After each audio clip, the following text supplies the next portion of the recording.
Viewers, আমি আবার আপনাদের সামনে নিয়ে আসলাম। আমি আরটিআই আন্দোলনকারী অলোক রায়।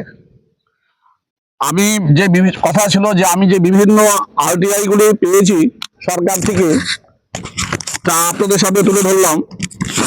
আপনারা জানেন যে এই যে চা বাগান বা বিভিন্ন কারখানায় টেম্পোরারি বা দৈনিক লেবার যে থাকে, তার জন্য একটা ইপিএফ কাটা হয়। যে লেবার বা যে মজুরি পায় তার 1 টাকা মালিক পক্ষ কাটে, আর মালিক পক্ষ সেই সম পরিমাণ টাকা দিতে বাধ্য থাকে। কিন্তু এই সম্বন্ধে আমি যে আরটিআই করে জানতে পারি যে মালিক পক্ষ সেই শ্রমিকদের টাকা নিলেও তারা কোনো টাকা জমা দেয় না, বিভিন্নভাবে মেরে দেয়। এই সম্বন্ধে আমি ইপিএফ ডিপার্টমেন্ট জলপাইগুড়িতে আরটিআই করি।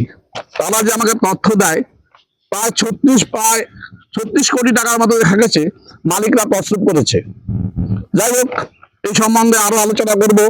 তো তার আগে বলতে চাই যে এই যে আরজি কর কাণ্ড, যে জুনিয়র ডাক্তাররা যেভাবে অবস্থান করছে, আমি তাকে পূর্ণ সমর্থন করি। কিন্তু সরকার যেভাবে বলছে যে জুনিয়র ডাক্তারদের জন্যই যে সমস্ত স্বাস্থ্য পরিষেবা বন্ধ হয়ে গেছে, এটা কিন্তু ঠিক না। মাত্র 7,000 জুনিয়র ডাক্তার, 97,000 সিনিয়র ডাক্তার আছে, তাহলে কিভাবে এটা সম্ভব?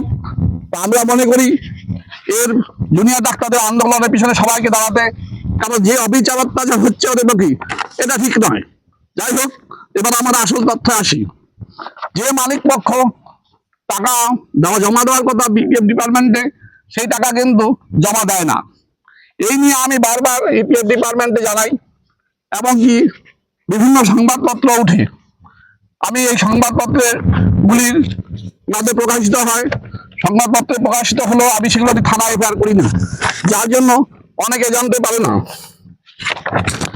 আপনি জানেন এখানে Alipurduar tea garden, Alipurduar district junction যে জুরিডিকশন আছে, তাতে প্রায় আছে আপনার বাগান আছে 31টা। এই 31টা বাগানের ইপিএফ এর তথ্য কিন্তু আমার কাছে আছে। তা আমি সমস্ত তথ্য বা বাগানের কথা বলছি এই কারণেই, পরবর্তী সময়ে এটা আইনগত সমস্যা পড়তে পারে। যাই হোক, আমি চাই মালিক পক্ষ এই শ্রমিকদের শোষণ বন্ধ করুক এবং তাদের ইপিএফ এর উপযুক্ত টাকা জমা দেয়। তাই আবার শেষ করার আগে আমি আবারও বলছি যে আরজি করে যে জুনিয়র ডাক্তাররা অবস্থান করছে, আজ গতকাল লালবাজার গেছে, আর স্বাস্থ্য ভবন আছে, আগামীতে হয়তো কালীঘাট দখল করে।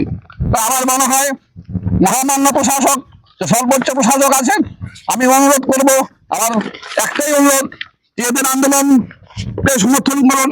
কারণ একটা দুঃখের বিষয়, কাজ করতে গিয়ে যদি খুন হয়ে যায়, তাহলে এর থেকে দুঃখ আর কোথায় আছে?